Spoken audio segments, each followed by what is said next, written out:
Answer, alcohol. It interferes with their suffering. Why do Jewish mothers make great parole officers? Answer, they never let anyone finish a sentence. A man calls his mother in Florida. Mom, how are you? Not so good, said the mother. I've been very weak. The son says, why are you so weak?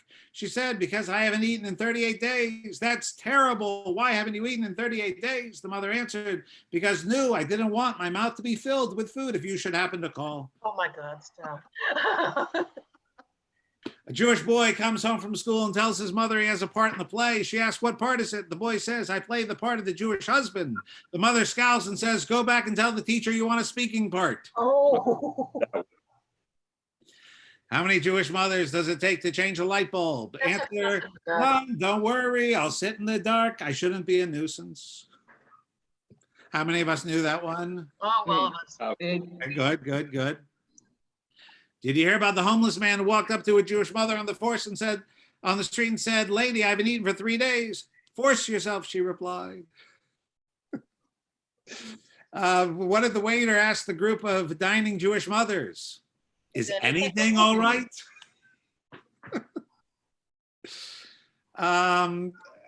They're going to sell a talking doll of my mother. You pull the string and it says, no, again with the string.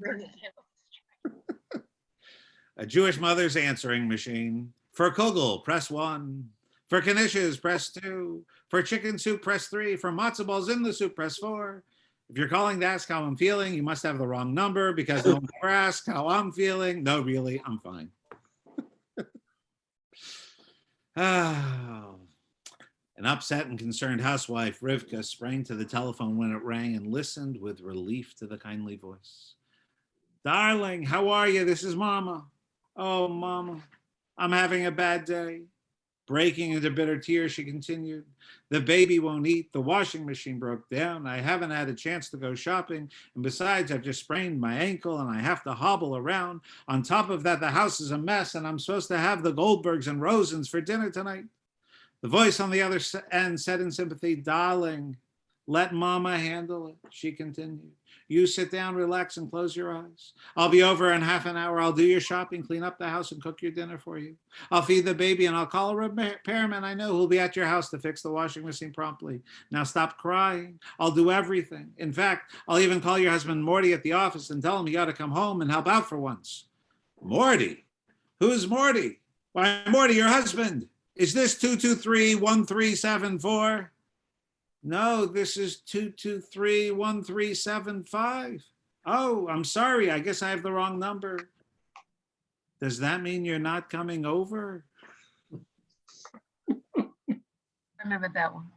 I've heard that one. Yeah, that's a classic Catskills routine. Sure. A Jewish mother and her 4-year-old walked along the beach when suddenly a gigantic wave rolled in, sweeping the little girl out to sea. Oh God, lamented the mother, her face toward heaven. This is my only baby, the love of my life. I've cherished every moment with her. Please, God, bring her back to me and I'll go to synagogue every day. Suddenly, another gigantic wave rolled in and deposited the girl back on the sand, safe and sound. The mother looked up and said, she had a hat on.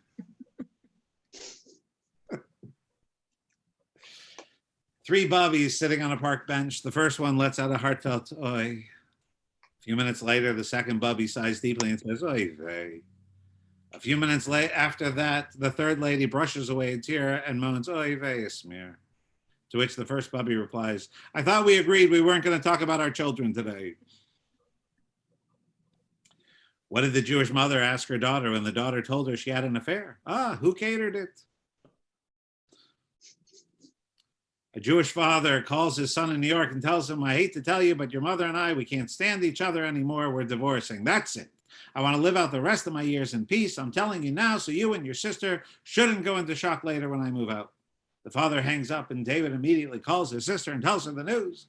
The sister says, I'll handle this. She calls Florida and gets her father on the phone. She pleads to her father, don't do anything till David and I get there. We'll be there Friday night. The father says, all right, I'll wait. When the phone hangs up, he hollers to his wife, okay, they're coming for Passover. Now, what are we going to tell them for Rosh Hashanah? A Jewish grandmother is giving directions to her grown grandson who is coming to visit with his wife. She says, you come to the front door of the apartment complex. I'm in apartment 14T. There's a big panel at the door. With your elbow, push button 14T. I'll buzz you in. Come inside. The elevator is on the right. Get in with your elbow. Hit 14. When you get out, I'm on the left with your elbow. Hit my doorbell. Bubby, that sounds easy, but why am I hitting all these buttons with my elbow? The grandson asked. The Bubby replies, you're coming empty-handed. So a little taste of some classic Jewish mother jokes. What do we think? Most of them are familiar. Right. How many of you would say you've heard the majority of those before, Yeah, or similar ones to that? You want to raise your hand? Maybe shaking your head, which I don't know if that's I can't believe you did this, or I've never heard these before. I haven't heard those ones before. There's a couple of things that are similar that I've heard, but not those ones. I heard a 4-word one. We but heard I the don't Canadian know- ones. I heard one that's only 4 words, but I don't know if you said it. My grandson just ran by with his dog and he needed to get water for his dog. So I'm back. So I don't know if you said this, but okay. Have you ever heard of the Jewish telegram? Tell us. Start worrying, details follow. Exactly. Exactly. Yeah, a classic line. So where do these jokes come from? They come from George vaudeville. Burns. They come from vaudeville, the Catskills, the Borscht Belt, folks like George Burns, Henny Youngman, Jack Benny, My brother-in-law. Milty, Buddy Hackett, all of those comedians. Why did they tell so many Jewish mother jokes? Because they had Jewish mothers. And who else did? And Jewish fathers. The audience, Exactly. It was the whole you audience could was tell that Jewish. their audience could relate. And these were stereotypes of the day. But you know what, Rabbi? It's better to make fun of yourselves than it is to make fun of someone else. And that was kind of a mandate for comedy back then. Until Don Rickles came into existence and made fun of everybody and insulted everybody, this was the way that it was done, because you took ownership of it and you didn't want to purposefully offend people, but you could always talk about yourselves as a community. Absolutely. And this was a theme that people related to. I bet that they got big responses back in their day because everyone had a mother. And a lot of people could relate to these kinds of jokes. So again, the list we created before: overbearing, demanding, worried, guilt, particular, affectionate, protective, loving. Anything else we want to add to that list? Dead. What was that, Bill? Dead, Dead. unfortunately. Yeah, no. Sorry. Jewish mothers were always busy. Absolutely. They're very busy people. Even if they were not doing much, it was busy work, very productive. Well, the old school ones, I don't know about so much the now ones, to tell you the truth, that it's a different busy, Are there any positive ones? I'm Yeah. kind of upset with them, frankly. Well, so I read an interesting editorial, which talked about how, as Janice said, all these negative parts of the stereotype. However, and it was a woman author who said that while of course these are offensive and stereotypical, she said, but on the other hand, let me tell you some of the things that I learned from a mother like this. She learned that it's okay to be pushy, and that sometimes you have to make your opinion and will be known in order to get things done. And she learned to take on an active role and not accept things the way they are. And that one of the reasons why so many Jewish women were involved in social justice and social action. Again, think of the classic Jewish women's organizations: Sisterhood, Hadassah, NCJW. Think of all of the projects these groups took on to help make their communities better and to help make the Jewish people and the world better. And part of that came from the fact that Jewish women were so involved and active, and that they didn't take no for an answer. And when they saw a problem, they went out and fixed it. And this Rabbi, talked about how she learned all of these things from having a Jewish mother just like this. it's interesting that you bring up that, because about a week or so ago, I was trying to do some family research, and I discovered, much to my surprise, that my great-great-grandmother had lived in New Orleans and is buried in Hebrew Rest number 1. I had no freaking clue. But I found not her obituary, but it kind of was. It was an extended article about her when she died. And it talked about her involvement in the Jewish community, and that there were doctors who said that she took care of more patients than their nurses did, and was very involved in that kind of activity. And I was kind of flabbergasted. I had no clue. Mm-hmm. Mm-hmm. Again, our Jewish women's organizations, they were always the most active. Now, if we go back in time, part of it was most of those women were not working full-time jobs. But even more so, it was because these women had a sense of commitment and giving back, and they weren't working. They looked for other ways to be involved, and they wanted to make the world a better place for their kids, their grandkids, and those who would come after. They had control of the checkbook too. I'm sorry, Bill? They had control of the checkbook too. In some cases. And were very effective at getting people to do stuff. I mean, they were the big money raisers. Mm-hmm. Women's division always outpaced the general campaign. And in many congregations, sisterhood was the backbone. If you wanted something done, you went to sisterhood. And Hadassah too.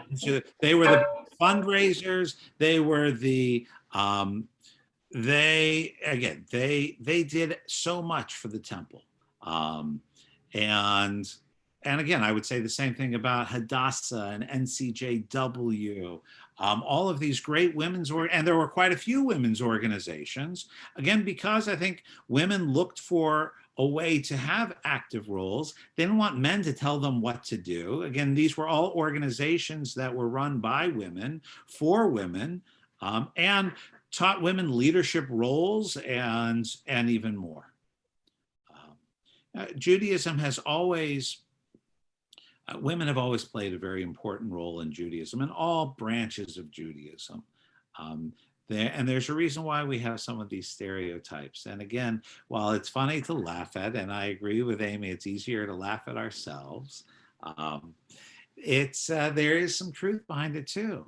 Now, when I tell some of these jokes, again, I'm wondering, would my kids understand these? Would our kids and grandkids, would they understand these jokes? What do you think? Well, since my son makes fun of me for some of these traits, I know that he would understand these jokes. But maybe it's his age. When we're talking about kids that are teenagers, maybe not. I don't know. Mm-hmm. I think they understand maybe a little bit, but they don't understand the references unless they're taught or shown the references. But they could understand the nuance of the joke pretty much. And notice that the other thing that struck me as I was reading some of these too is I'm not sure that all cultures would have the same kind of mother jokes, right? There were definitely groups within, especially American society, where the woman was expected to play a very different role. And it was the man of the house who ran things. Again, it takes the joke about I got the role as the Jewish husband, and she sends him back saying, "No, I want you to have a speaking part." Right? That wouldn't happen in all houses. Not in an not that happen in all Jewish houses, of course.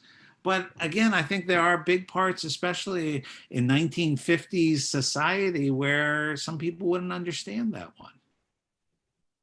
When I was growing up, it was the women that were silent in my family, and their job was to, take care of the house. I mean, make sure that everything looked good to make their husband look good in terms of his upward mobility from second generation to professional class. And the women seem to be, of course, it was in the South, and I don't know if that's different I don't know if you'd get that many Jewish jokes in the South as maybe you would in the North.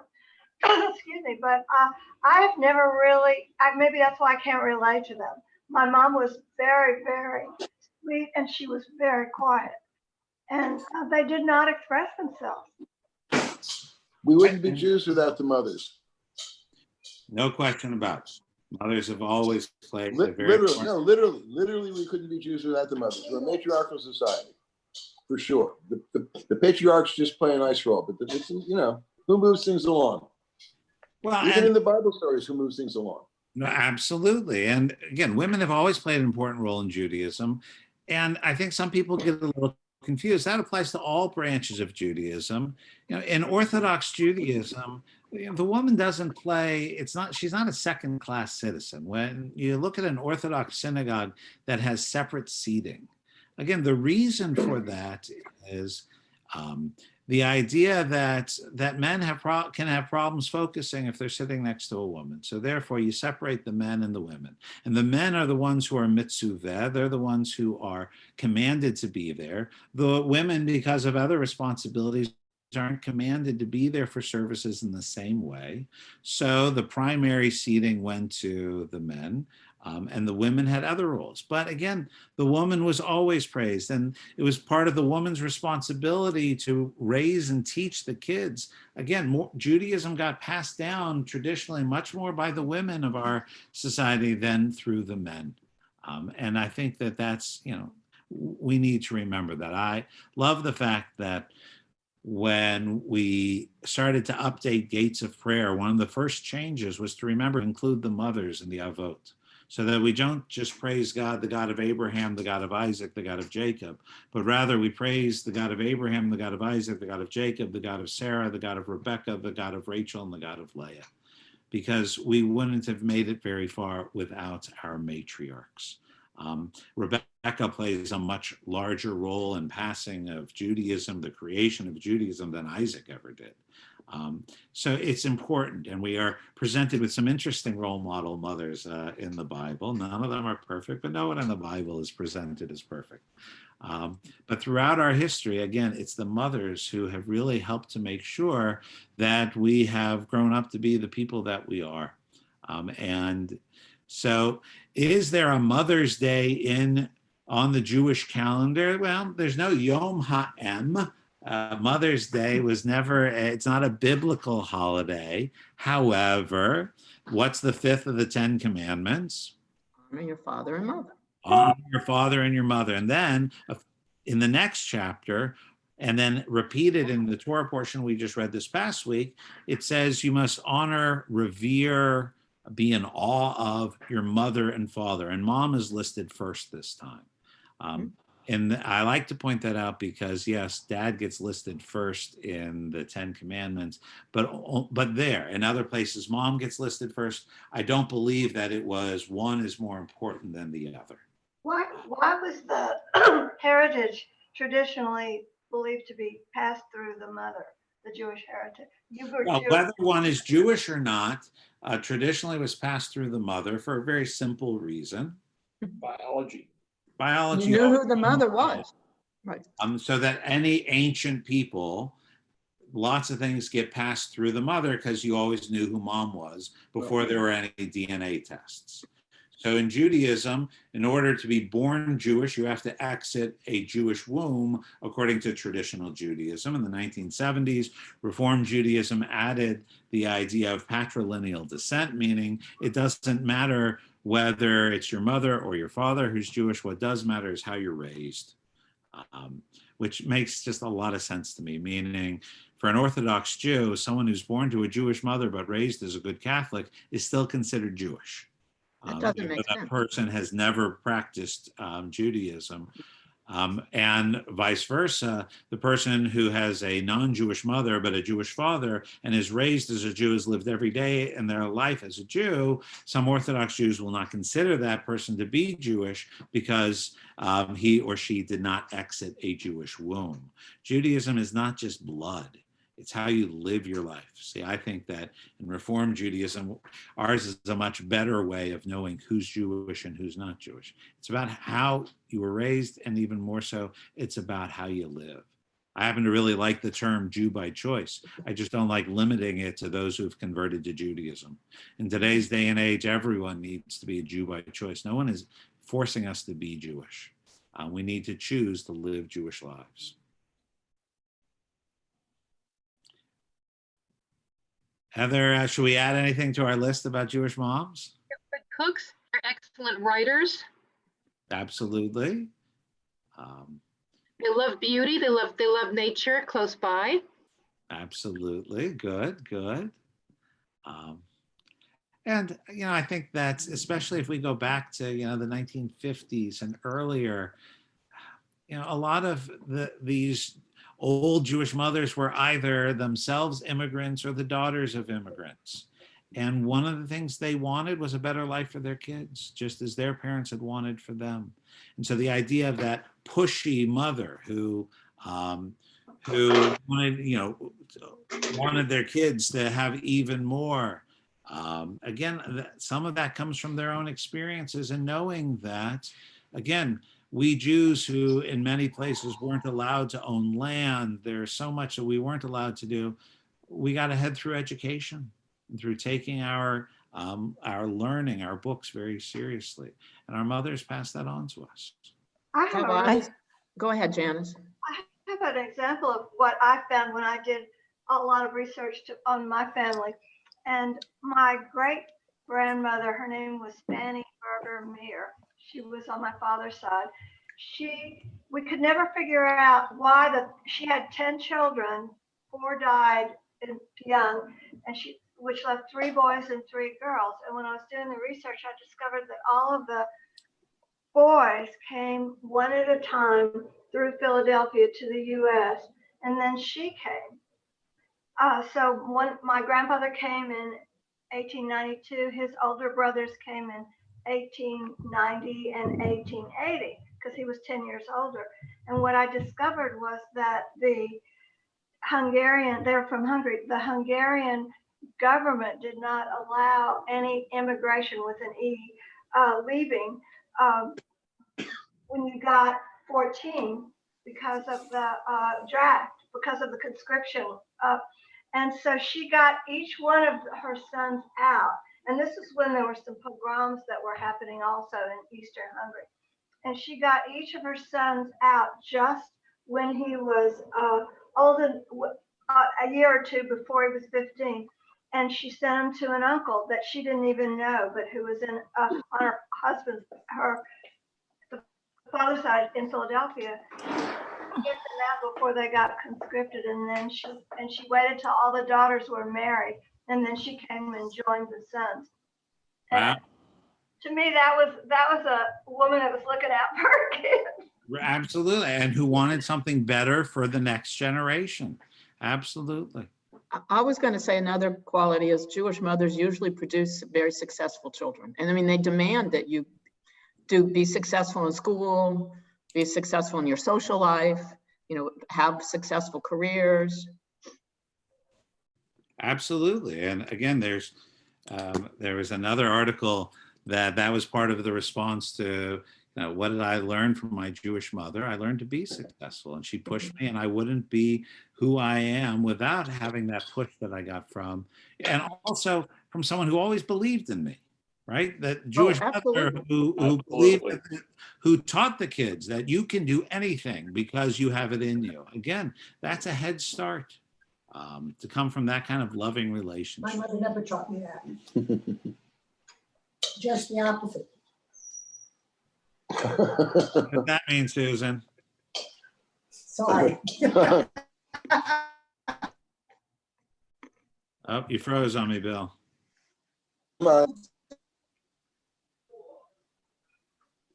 Never thought.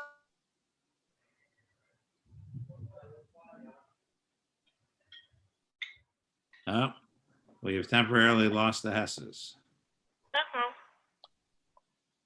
That's okay. That's okay. All right, Bill will be back in a moment. Other thoughts? I Yeah. think that we make sometimes a lot of generalizations about Jewish women in particular, especially Jewish mothers, which comes up with our list, and some of it's funny and some of it's not. But what I think women need to do, and what I see a lot of Jewish women historically have done, is that they understand their elevated placement as being the grace of God. And they work communally very well together, because there is no competition when you know that all of you are the grace of God. And so they have this dignified collective persona, generally speaking. However, I will say, and it's from my own experience, that over generations of assimilation, it is fading away, unfortunately. And that's kind of upsetting that we have not held on to that as much as we should. Although I think there are pockets of Jewish mothers and Jewish women who do hold on to that, and they keep themselves at this very high level of expectance for what they are supposed to accomplish in their lives. And it's not about financial success, it's about success as a human being, which is a totally different success. Right. So, when you were talking about, pushing the women to do things, and mothers supporting, but mothers support no matter. And that's a characterization of Jewish mothers, that they will support their kids no matter what their kids choose to do. They just want them to do their best and be the best person they can be, as opposed to the success that we look at as what success is, based in financial success. Absolutely. Our parents want us to be mensches. They want us to be good human beings. And again, I agree with a lot of what Amy just said, though. Again, our Jewish moms today are role models in different ways, meaning a term that we use today, multitask. No one used that term when I was growing up. But again, if you had to define a multitasker, it would be a picture of a mother next to that term. And that's still true today, that mother who's the CEO of her company and doing everything else at the same time. And those are still, I'm sorry? What about teachers? Teachers, absolutely. But people, again, the role of the woman has changed, and for the better in so many ways. But the idea of being worried, the idea of being affectionate, being demanding, being protective, again, I think it appears in different ways today, but our mothers still inspire us and are still wonderful role models. Luckily, again, part of the reason why some of the moms had to be all of those things is because the dad wasn't a whole lot. And yeah. Meaning it was the mother who was in charge in everything at home, and a lot of dads weren't pulling their own weight. Or they weren't there. To be fair, they many weren't there. They were at the office all day and travel, or in the army, or in the service. Absolutely. Again, we're fortunate that men are playing bigger roles within the life of their kids in particular, and in the home life in general. We've come a long way, but again, our parents still inspire us, and there's so much that we learn. In Hebrew, the word for parents, horim, has the same root as the word for teacher, and also the word for Torah, instruction. Because our parents really are our best teachers, and it's our hope as parents to be positive role models, to teach them more positive than negative. It's always a challenge, has been in every generation, and will continue to be so. But again, as we're ready for Mother's Day, I think that it's important to remember, especially the important role of our mothers. Any special memories jump out when you think of your mothers? Yes. yeah. Anyone want to share? My mother once told a guest at a party who said to her, how do you manage to have such kids? She says, you have to love them. And that stayed with me a long time. It's always stayed with me. I like that. For her to say that in my presence to somebody else, I thought was fabulous. Judy. My mom and I used to sit together when, this is going to sound kind of, yeah, to some people, but my mother and I used to always sit together when my cats were having kittens. And she felt it was very, very important that we sat there and just kept mom company while she had kittens. Oh, that's great. And I loved it. I mean, I absolutely loved it. I've always loved animals. And we were together when our dog had puppies. And then after that, when our cat had kittens, she had 3 different litters. Then mom finally had her spayed. But we all just really just sat there and stayed with the cat as she had kittens. Very nice. And that was Amy. important to me. My mother was a stay-at-home mom. My father was a professional musician, and I volunteered my mother for every field trip in school, for everything, and she did everything because she wanted to be volunteered. And to this day, my lifelong friends from kindergarten remember how loving my mother was because she loved everybody. She said, "I never met a child I didn't like."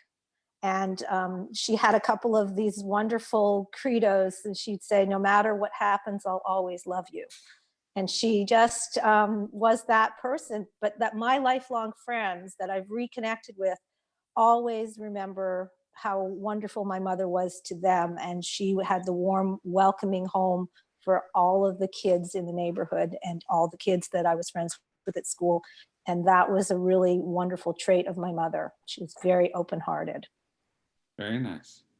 Cliff, you were going to say something. Yeah, couple memories. One was, and I didn't get it at the time, it took me a while, but we would sit down to dinner, and my mother she took care of us. She took care of all of us, including my dad.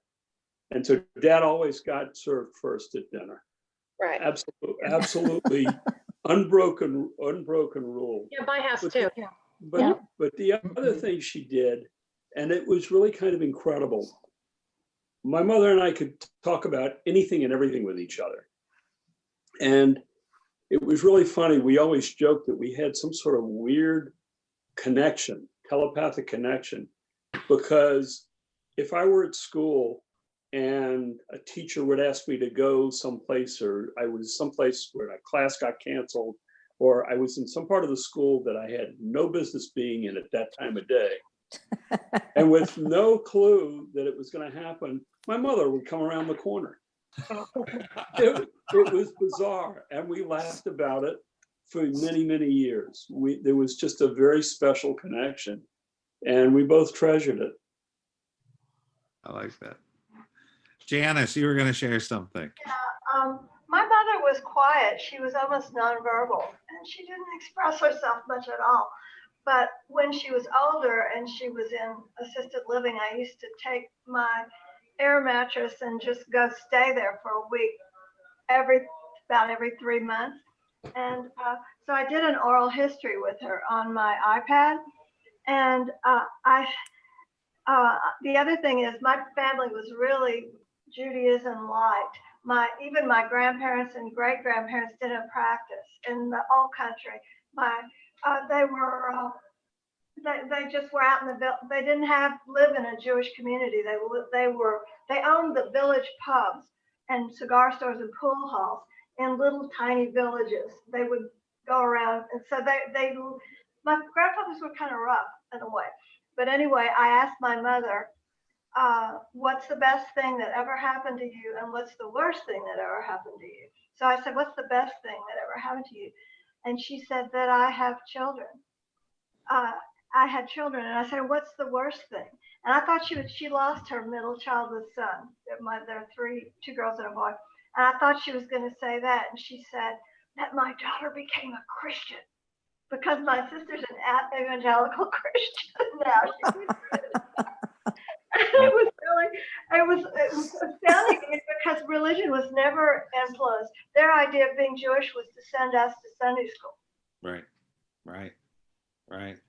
Robin, did you want to share anything? I have so many memories. My mom, was a stay-at-home mom till I was 16, but like you alluded to, she was vice president of the sisterhood. She collected for Red Cross or the Heart Association.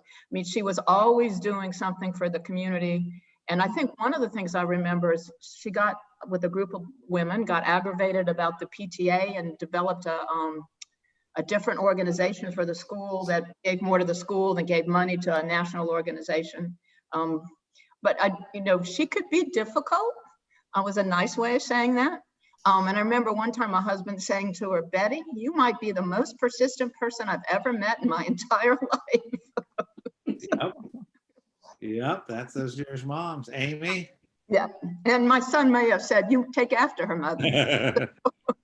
Amy, did you want to say something? No, I was just giggling along with what Robin was Vern, saying. anything on your mind? I'm good. Okay. Folks, I think I'm going to have to wrap up for today because I am doing the cemetery in just a little bit. But thank you so much for joining with me on a Thank you. Thursday lunch. And I think we'll do it again. Again, the idea behind this is just spend some time together. You can see what was on my mind. One of these weeks, I've asked Harry Lowenberg, who's going to talk to us about Together New Orleans and some things that are going on that we're going to need some support for. So I don't know if that's going to be next week, but we will keep you posted. And I'm open to suggestions, things you would like to see us discuss. And if there are other people that you would like to hear from during a session like this, we'll have some good suggestions. Know that we're open to it. In the meantime, I hope that everyone is staying safe, staying healthy, getting healthy. A reminder that services tomorrow night, 6:15 on Zoom. Join us a little bit early so we can wish you a Shabbat Shalom. This Saturday morning, God willing, we have a bat mitzvah service over Zoom. Sylvie Zoller will become a bat mitzvah. I'm a little nervous about the technology, but we're going to give it a shot. And the Zoller family. It'll be fun. Congratulations for doing it. It'll be good. So one quick question. Is there something special about Cantor Coleman that maybe we need to know? Yes. Well, when you see the May newsletter, which I delayed, it was my fault. I want you to know why the May newsletter is not up on the website. Sorry. Today is the day that Cantor Coleman would have received. He was supposed to be in New York this week, and today he was set to receive his Doctor of Music honoris causa, which is given to distinguished cantors to mark the 25th anniversary of their investiture or ordination. So And rabbis too. you'll read about it in the newsletter. We are delaying, obviously the ceremony was canceled. They're going to ship him his degree. When we can, we'll do something special to honor him. And we have talked about perhaps creating a new Cantor Joel Coleman Music Fund at the temple in honor of our cantor, which would help enable us to do some wonderful things. That has to be made official, so you didn't hear it from me, but we will keep everyone updated. And when we can get together, we'll have a special something to celebrate. Wait. Okay. But of course, Bose was going to be staying with us, and that was a great loss. I'll let for a loss for Bose as well. That's okay. All right, folks. It's good to see Thanks, you. See you Rabbi. soon. Happy Mother's Day to everyone celebrating Same Mother's to Morgan. Day. And to Morgan. Take care. Thanks. Bye. Bye. Rabbi. Bye. Bye.